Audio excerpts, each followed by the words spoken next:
Coucou, on se retrouve, nous sommes jeudi 5 décembre, donc c'est parti, on y va.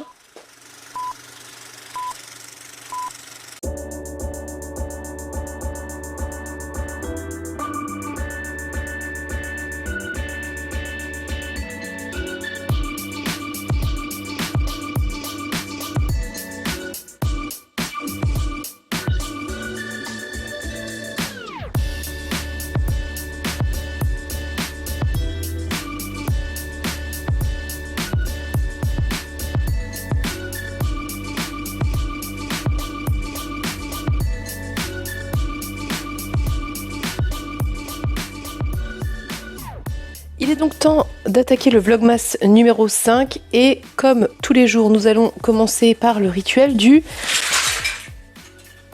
Tu l'as vu? Nous allons donc commencer par le calendrier de l'Avent, rituel quotidien, un rituel que j'adore. Donc je vais chercher le numéro 5 dans mon carton gigantesque et vous montrer ce que c'est. Ah bah il est au-dessus. Il était au-dessus. Il est donc ici. Et c'est a priori un livre. Alors aujourd'hui c'était le mot-clé, c'était nuage. De toute évidence, puisqu'il y a un petit nuage dessiné sur la petite pastille. Donc, numéro 1. Un premier roman de fantaisie belge. Je réfléchis à quelle auteuriste je connais. Je crois que Stéphane Plateau est belge. Ina Ciel est belge. Mais ça reviendra quand je verrai le nom de la personne, je pense. Des nuages sur la couverture. Une histoire de casse. Et le 4, elle a écrit Joker. Je ne sais plus quoi mettre, je pense. Une histoire de casse, un auteur belge et des nuages sur la couverture. Une histoire de casse. Alors ça, moi, je connais pas. Je sais jamais. Je vais regarder peut-être le... Je vais regarder les pages pour voir si j'aperçois un bout de couleur de couverture, ça peut m'aider. Bah super, vas-y, triche. C'est pas de la triche, c'est mon cadeau de toute façon. Hélios? C'est un Hélios? Je sais pas. J'aurais pas trouvé. C'est La stratégie des As de Damien Sniers. Je dois mal le dire. Je n'avais aucun souvenir de cette couverture, hein, honnêtement. Peut-être parce que je connaissais celle en grand format, mais pas celle en poche. C'est possible. Donc, la stratégie des As. Pour vivre, certains choisissent la facilité. Un boulot peinard, un quotidien pépère, humain, elfe, demi, tous les mêmes. Mais très peu pour moi. Alors, quand on m'a proposé ce contrat juteux, je n'avais aucune raison de refuser. Même si je me doutais que ce n'était pas qu'une simple pierre précieuse à dérober. Même si le montant de la récompense était plus que louche. Même si le bracelet qu'on m'a gentiment offert de force risque bien de m'éparpiller dans toute la ville. Comme un bleu, j'ai sauté à pieds joints dans le piège. L'amour du risque, je vous dis. Enfin, c'est pas tout ça, mais j'ai une vie à sauver, la mienne. Donc, mélange réussi de fantaisie et de steampunk dans la plus pure tradition des films de casse. Je me rappelle du titre. Je ne me rappelle plus de la couverture grand format, mais je pense que c'est celle que je devais avoir en tête. Donc du coup, c'est un Actu SF. Et j'en ai pas de souvenir, mais je suis ravie parce que ça me tente bien, ça me dit bien. Je suis très contente, merci Pénélope. J'aime bien le steampunk. D'ailleurs, je suis en train d'écouter en audio Le Paris des Merveilles. Donc je suis à fond dans cette ambiance-là. Donc trop cool, merci Pénélope d'avoir déterré cette petite lecture de ma wishlist infinie. Moi, j'avais oublié qu'elle y était, mais comme la plupart des livres de ma wishlist, très honnêtement, donc je suis très contente. Et la couverture est très chouette. Je sais pas, est-ce qu'on nous dit de qui c'est? Oui, Dogan Hostel. Dogan Hostel. Et les graphismes, c'est Atelier Octobre Rouge. Voilà. Donc, mais écoutez, on en reparlera. Il est très court, il fait 200 pages, peut-être qu'il va pas traîner. Ça pourrait être une bonne idée. En plus, c'est cool parce que comme c'est le format ActuSF, à la fin, il y a une interview de l'auteur. Donc, il y avait pareil pour Ursula Le Guin, par exemple. Et du coup, c'est cool parce que ça donne parfois des informations sur le contenu du livre supplémentaires, vous voyez, et des angles d'analyse que moi, j'aime beaucoup. Merci Pénélope. Qu'est-ce que j'ai à vous dire ce matin? Enfin, ce matin, quelle heure il est? C'est plus vraiment le matin. Avant de vous laisser, j'ai lu hier 9 chapitres du Estelle Faye, donc La Voix des Oracles, ce qui représente 117 pages, je crois, sur les 350 qu'il doit faire, et j'aime beaucoup. Je trouve que le point fort à l'heure actuelle de ce roman, c'est le choix historique dans lequel il est placé, le contexte, parce que c'est très original et ça fonctionne très bien. Vraiment, c'est de manière générale, hein, quelle que soit l'époque, mais là particulièrement, c'est un contexte qui me plaît pas mal quand on est sur une espèce de transition entre différentes croyances, et là on est vraiment là-dedans, on est vraiment dans l'évacuation assez brutale, on va dire, des religions polythéistes pour installer la religion chrétienne. Et du coup, ça fonctionne très bien parce qu'il y a diverses religions polythéistes aussi qui se jouent, puisqu'il y a divers peuples en Gaule. Hein. La Gaule, c'est pas une unité, contrairement à ce qu'on voudrait nous faire croire. Et donc, il y a toutes ces croyances de ces peuples, mais il y a aussi toute la religion latine classique qui est très ancrée, puisque les Romains sont en Gaule depuis plus de 500 ans, 600 ans, peut-être un peu plus même. Donc, bref, c'est très chouette. J'aime beaucoup le personnage de Tia, qui est un personnage assez intéressant et pas cliché, je trouve, assez réussi. Donc à voir comment ça évolue, mais j'aime beaucoup ce début. Il y a une ambiance très réussie autour de ces tensions entre Rome et la Rome chrétienne et les Romains qui sont installés en Gaule depuis très longtemps et qui sont en fait une sorte de nouveau peuple, hein. Ça veut dire un mélange entre la culture romaine et les cultures locales. Ça aborde quand même plein de trucs, mine de rien. Pour le moment, ça veut dire que ça le fait de manière un peu délicate, avec l'air de pas trop y toucher, mais c'est très réussi. Moi, j'aime beaucoup et j'ai très envie de savoir où on va aller avec cette histoire d'oracle et cette histoire de père à sauver, puisque c'est l'objectif de Tia dans ce premier volume, pour le moment en tout cas. Donc je vais voir où en sont les filles. Je crois que Aurélie est un peu plus loin, mais je sais pas trop où en est Morgane. Je vais leur demander ça pour voir jusqu'où j'avance.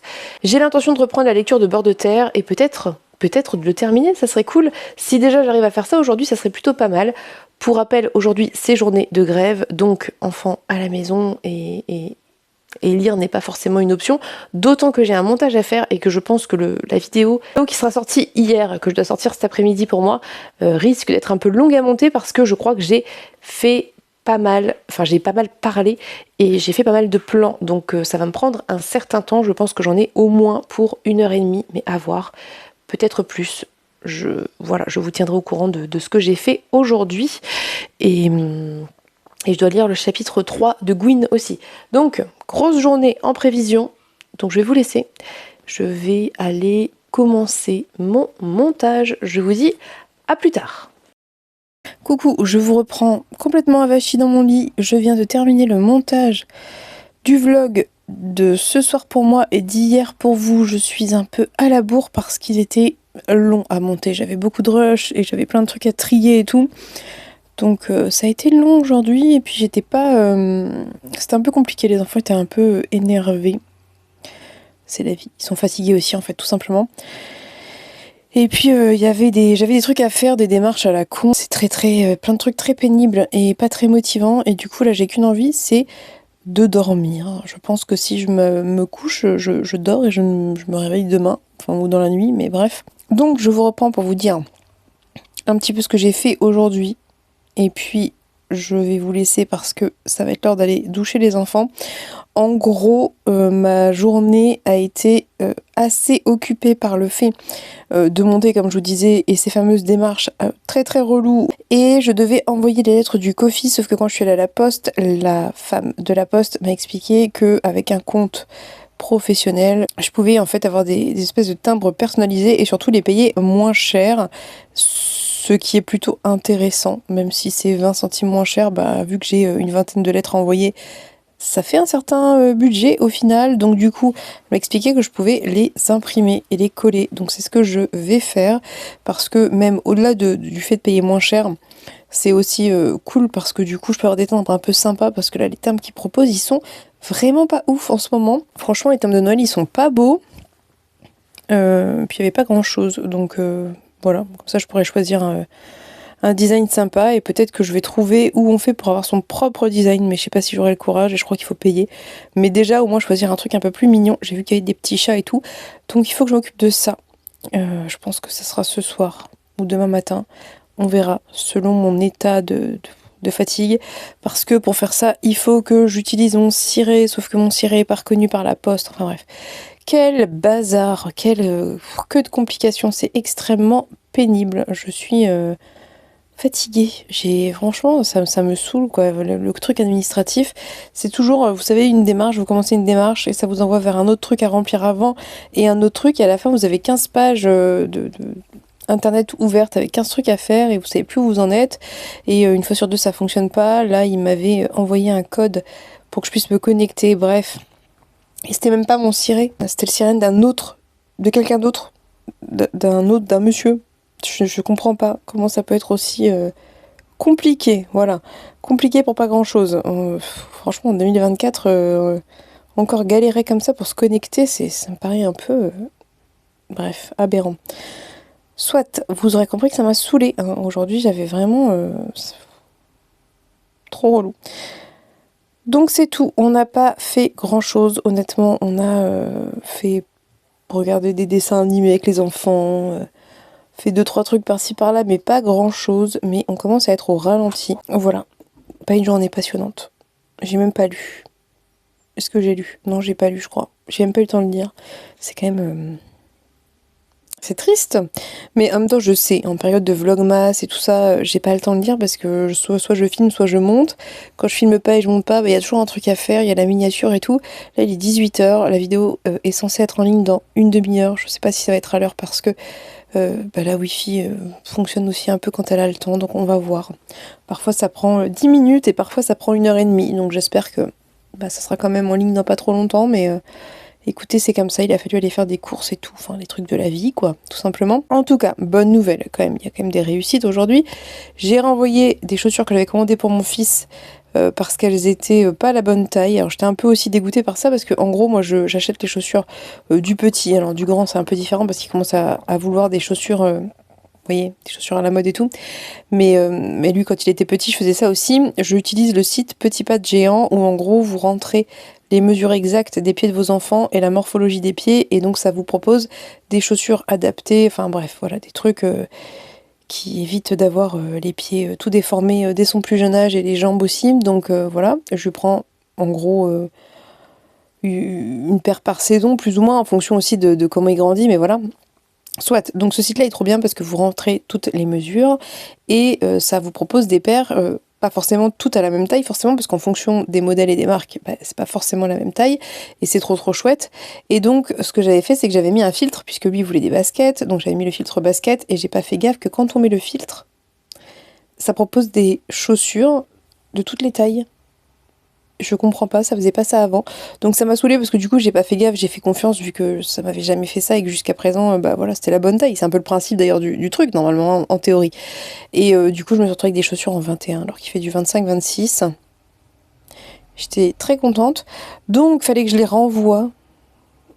Donc j'ai imprimé l'étiquette, j'ai renvoyé les chaussures, j'ai recommandé des chaussures à la bonne taille en ne mettant pas de filtre pour éviter de me retrouver avec des tailles aléatoires. Et donc j'ai fait ça. Et du coup, ça pour vous dire quoi? Oui, j'ai envoyé le colis de Pénélope. Donc normalement, si tout va bien, samedi, elle aura la fin du calendrier de l'Avent. Lundi au pire, mais normalement, il y a assez de marge pour qu'on ne se retrouve pas dans la panade.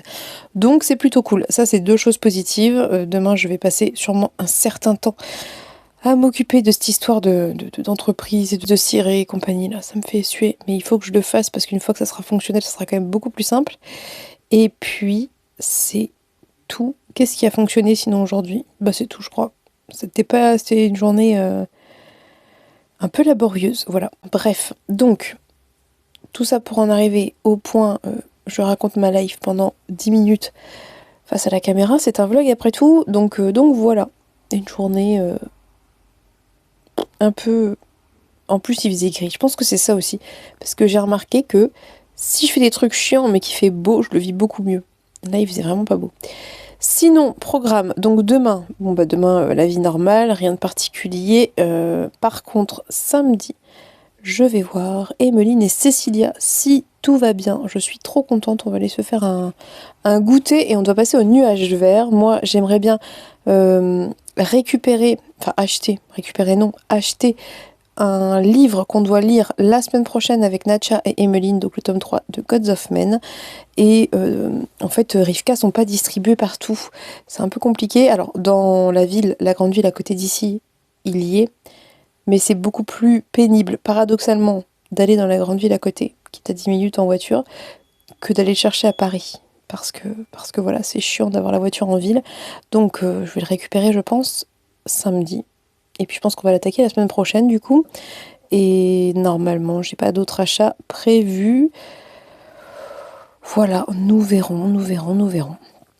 Donc c'est tout pour ce petit point. Je raconte ma life. J'ai même pas lu. Franchement, je suis dégoûtée. Mais bon, bref, c'est pas grave. Ce que je vais faire là, c'est que je vais aller doucher les enfants. Comme ça, ce sera fait. Je vais mettre la vidéo en ligne et on verra combien de temps elle met à charger. Puis si elle est en retard, bah tant pis. De toute façon, c'est comme ça. Voilà, je suis désolée si mon rouge à lèvres s'est tout barré, mais entre le moment où je l'ai mis et maintenant, il s'est écoulé beaucoup de temps. Donc il est sûrement tout moche, mais tant pis. Je vous laisse pour ce petit plan. Je vais faire ce que j'ai à faire et je vous reprends ce soir. Et peut-être que je filmerai des plans. Je pense que j'ai rien filmé aujourd'hui. Mais il n'y avait pas grand chose à filmer, à vrai dire. Donc voilà. Je vous fais des bisous. Je vous dis à tout à l'heure.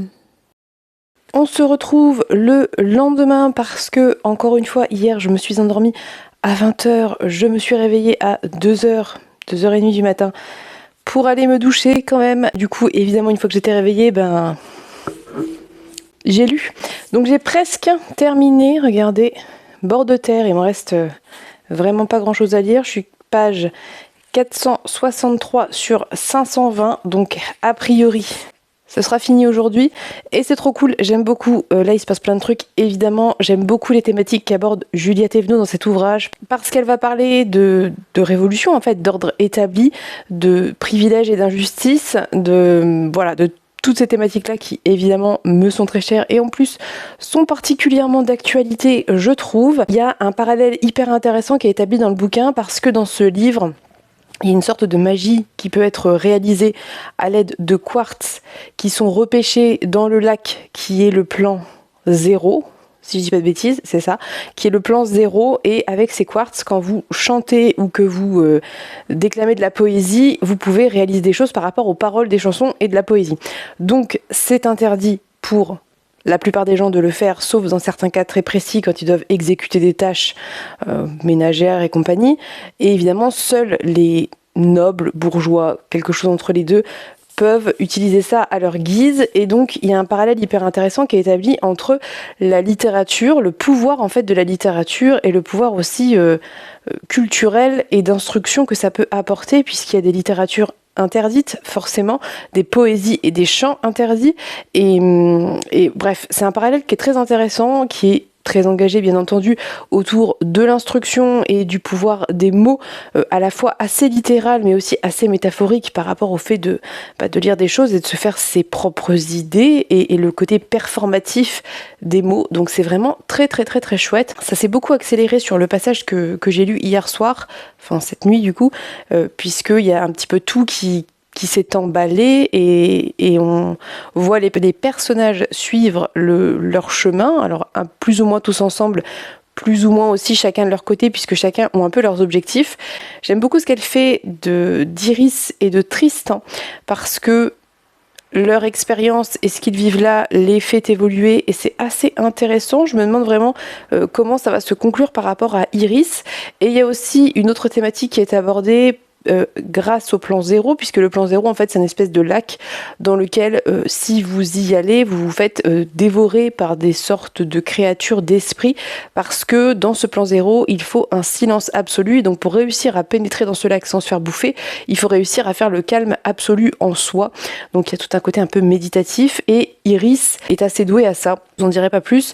Et il y a en fait les gens de bord de terre qui peuvent y aller, ils vont pour récupérer du quartz, pour faire de la magie, mais ils vont aussi pour récupérer des esprits qui les asservissent. Et donc je trouve qu'il y a toute une thématique par rapport à la nature et à comment l'humain utilise la nature, notamment les animaux, c'est-à-dire cette façon d'estimer que si un autre être vivant ne peut pas communiquer par la parole, en fait, c'est pas tout à fait un individu à part entière. Alors déjà qu'ils traitent mal les autres humains qui leur sont inférieurs, vous imaginez bien que les esprits de ce lac, Voilà, donc vraiment elle aborde plein de thématiques, c'est fait de manière assez subtile, c'est aussi gorgé de pop culture, de chants, de poésie que vous pouvez connaître. Elle va par exemple citer Jacques Prévert qui est un poète interdit parce que il est très subversif. Enfin, c'est très très très très chouette, vraiment c'est une excellente lecture, moi j'aime beaucoup. Je peux comprendre qu'on ait du mal à s'attacher aux personnages parce qu'il y a un côté un petit peu distant, je trouve, avec les personnages. Il y a un côté un peu froid, mais moi je suis tellement prise par l'inventivité de la plume, les jeux de mots, les jeux sur les niveaux de langue. Voilà, je suis tellement vraiment happée par cette plume hyper inventive que ça me dérange pas. Mais je peux comprendre effectivement que ce soit gênant quand on aime bien s'attacher aux personnages ou voilà. Mais vraiment, moi, j'aime beaucoup. Je trouve ça excellent et j'ai très hâte de voir où on va aller, même si j'imagine bien que ça va pas se terminer mal. Enfin, je suppose, ça se trouve si totalement. Nous verrons. Je vous en reparlerai du coup dans le vlog de demain puisque je pense bien le terminer aujourd'hui et ça sera le premier roman que je termine ce mois-ci. Autant vous dire que je suis au ralenti, en tout cas en termes de lecture parce que sur le reste, je suis pas du tout au ralenti. Vous l'aurez bien compris, mais voilà. Donc je termine ça aujourd'hui. Programme pour le reste de la journée que vous verrez dans le vlog de demain, évidemment ça va être d'avancer Tia d'Estelle Faye, donc le tome 1 de la Voix des Oracles. Ça va être de rattraper mon retard sur Gwyn que m'a offert Natcha et peut-être de terminer le Ken Liu, donc les armées de ceux que j'aime. C'est ambitieux. On verra ce que j'arrive à faire, vous verrez ça dans le vlog de demain puisque moi je vais vous laisser là pour ce vlog. Je pense que c'est suffisant. J'ai pas filmé beaucoup de plans, mais c'était un peu prévisible vu la journée d'hier. Donc j'espère que ça ne vous dérangera pas et que le vlog vous plaira quand même. Sur ce, n'hésitez pas à me dire en commentaire ce que vous pensez de ce que j'ai raconté dans ce vlog. Je vous remercie pour votre soutien, pour tous vos commentaires. Voilà, vous êtes absolument adorable de m'encourager aussi à me reposer. C'est très mignon. Pour le moment, ça va, mais s'il y a un moment où je sens que ça va pas, je ferai une pause dans les vlogs, c'est pas grave, ne vous inquiétez pas. En attendant, je vous souhaite à tous et toutes une très belle journée. Je vous fais de très gros bisous et on se dit à demain pour un nouveau vlogmas. Bye bye!